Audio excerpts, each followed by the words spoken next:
Hi guys, it's Doolio, and today I wanted to talk about critique, art criticism. First off, I would like to apologize for the significant delay in uploads.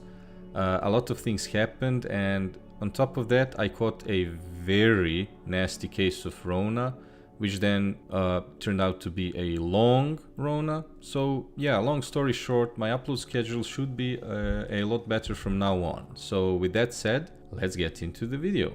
So, art criticism. A good constructive critique, especially if coming from someone knowledgeable, is always welcome and helps us grow, right? Well, yes, but certain factors make the whole thing very nuanced. Hence the video. From the point of goals and progress, an artist should always seek criticism. Receiving criticism is one of the best ways for us to recognize our shortcomings and mistakes and pinpoint what we should work on, or even discover things we would never think about if someone else didn't point them out to us. After all, I am me, and as such I am definitely going to have blind spots when it comes to analyzing my own creations. Such is life. Add to that the possibility of receiving criticism from a more experienced artist, and it's pretty clear that receiving criticism is one of the best tools when it comes to one's growth as an artist. That's all fine and dandy and very rational. However, our mind doesn't really work that way. The main reason for this video was an existence of a potential pitfall for an aspiring artist caused by taking the notion of loving critique to heart. So when you see your favorite artist talk about how they love receiving critique, know that that's not really the case. What they're actually saying is, I love the fact that I'm receiving critique.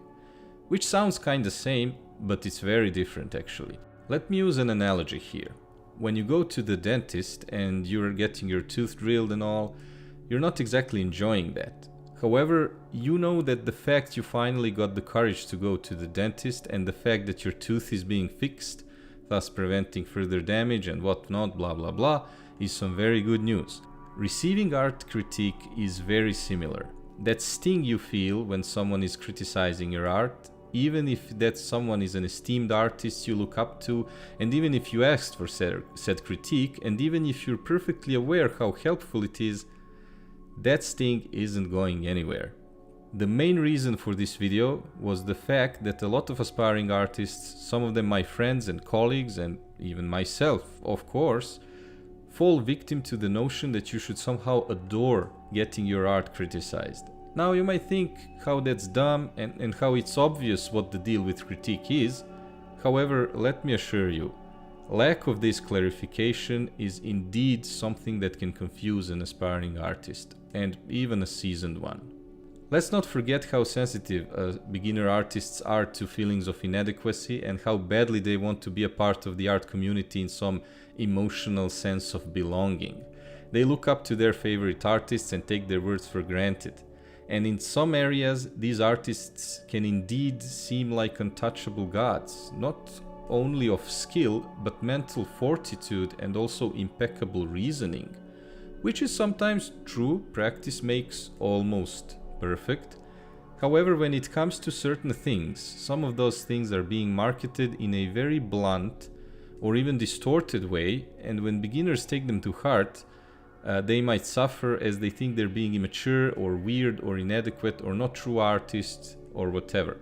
At this moment, I'd like to point you to my first voiced video. If you haven't watched it already, I will link it in the description box below. I talk about this in a more elaborate manner in that video. The video is titled Am I an Artist? And it discusses feelings of inadequacy and self-doubt due to the fact that many professional artists misrepresent their approach and dedication to art and art practice as something constantly present, constructive and positive, which in turn makes art students question themselves and their own dedication because they see their drive as lacking in comparison. Just watch the video if you are interested in that topic. Now back to this video. This thing about criticism is very similar to that. An aspiring artist sees the term critique being thrown around all the time with no other context but how it's great, beneficial, and how it's wonderful for your growth. However, when they seek critique, they kinda don't feel that elated when they actually receive it. This inevitably leads to self-doubt and these feelings of inadequacy, as in, am I being immature when I react like this? Will I ever become a true artist? Oh, I'm so ungrateful, and so on and so forth. The truth is, the sting I mentioned, the insecurity, the feeling of being vulnerable, the feeling of being frustrated by the critique, etc., that is always going to be there, because that's how we as humans function. Your, quote, quick mind, unquote, doesn't really care about how constructive or beneficial something is. It will absolutely perceive critique as an attack, and the apprehensive emotion will be generated. So that part is normal. But then, how do artists manage to see critique and benefit from it then? Well, that's where coping mechanisms come to mind, quite literally. Just a slight digression, the term coping mechanism is sometimes being used in colloquial sense as something negative, right? That is incorrect, generally speaking, and coping mechanisms are of course necessary and mandatory. Extreme coping mechanisms, out-of-place coping mechanisms, or obsolete coping mechanisms are those that are bad. Okay, digression done. So a beginner artist doesn't have coping mechanisms developed for receiving art criticism well, to put it in a simplified way, a very simplified way. That's why they don't deal with critique very well. There's just the sense of an attack, but not a mechanism in place to deal with said attack. With time, experience, and exposure to criticism, these mechanics will inevitably take place. This means that no one ever loves getting criticized, but the negative emotional impact of it gets offset by other factors with time, and also with mindset. Mindset helps shorten that time and also helps in the sense of providing a direction, or rather the sense of why are you enduring that criticism in the first place? Meaning that the sting will still hurt a bit, but your mechanisms will be buffed and ready to roll out, and your experience in receiving critique will make that sting even more irrelevant. Think about a boxer receiving punches. It's not that they stop hurting, it's not that it's natural to breathe through them or not blink. However, exposure, repetition, experience, and practice make it so that the boxer can receive a bunch of punches throughout the match and not get affected much by them in some practical sense. However, if you ask the boxer, does he like getting punched? I doubt you'll get a positive answer, right?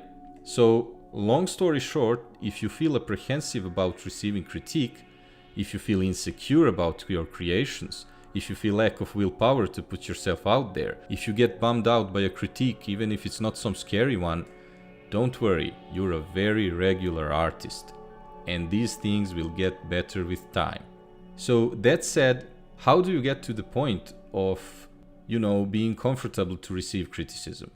Well, you should take small steps. And you might feel apprehension when taking those steps, which is natural, but the steps are small. You should push ahead slowly and take them one at a time.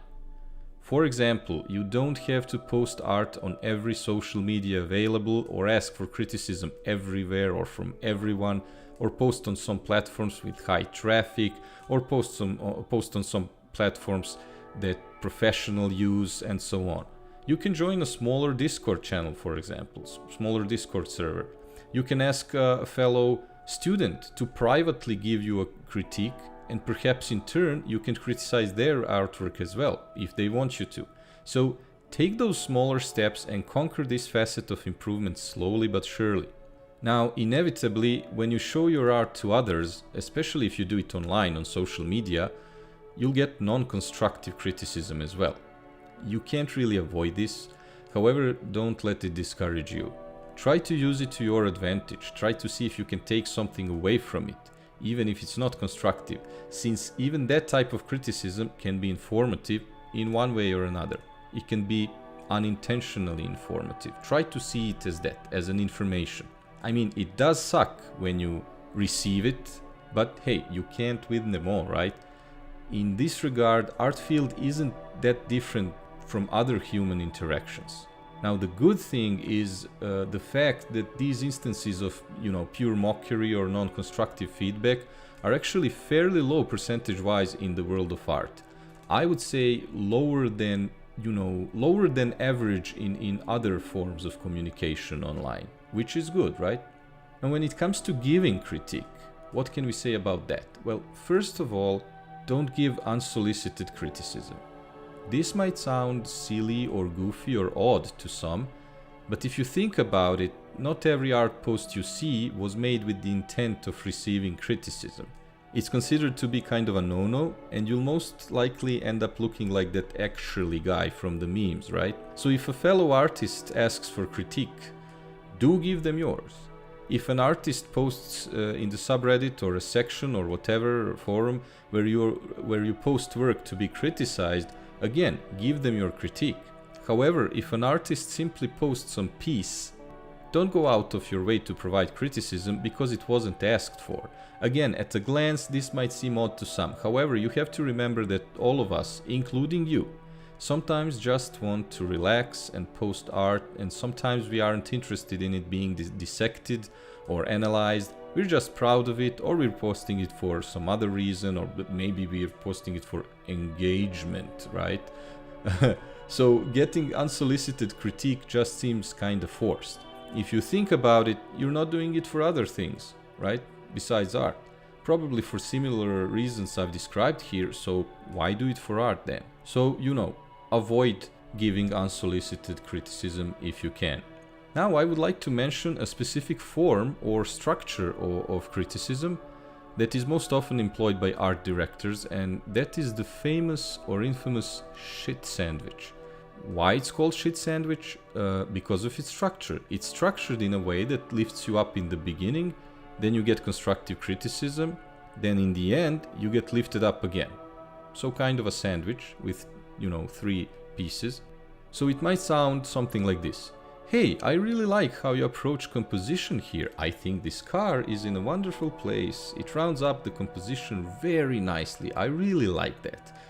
However, I think you should work on your values a bit, not much, but a bit, because at this point, the piece is kind of muddy, and the anatomy of your characters is off at several places. Now, I can help you with that. I know some great resources for anatomy. And lastly, I have to say I also really like the color scheme you decided to use, and I also think it really depicts the melancholic nature of this scene very well. So keep up the good work! ! So, that's why it's called a shit sandwich. Personally, I'm not a fan of this. Now, am I some HR, psychology, motivational mage? No, I'm not, of course. So I don't know what the alternative would be. When I provide criticism, I also notice the sandwich's presence looming over my shoulder, but I try to kind of stifle it. Now, you might ask why? Am I an asshole? No, it's not that. I just think it's kind of manipulative, and even though the intention behind it is good, it still kind of mars the entire thing of criticism. Again, this is my very subjective view on it. Also, it never worked on me. I always felt as if the person thinks they have to treat me like a child for some reason, and it always made me wonder why. Why are they doing that? What did I do to deserve that? My friends and colleagues as well. It doesn't go past them, to put it that way, and at least in our cases it does more harm than good, because it leaves you with these weird thoughts of something being off, right?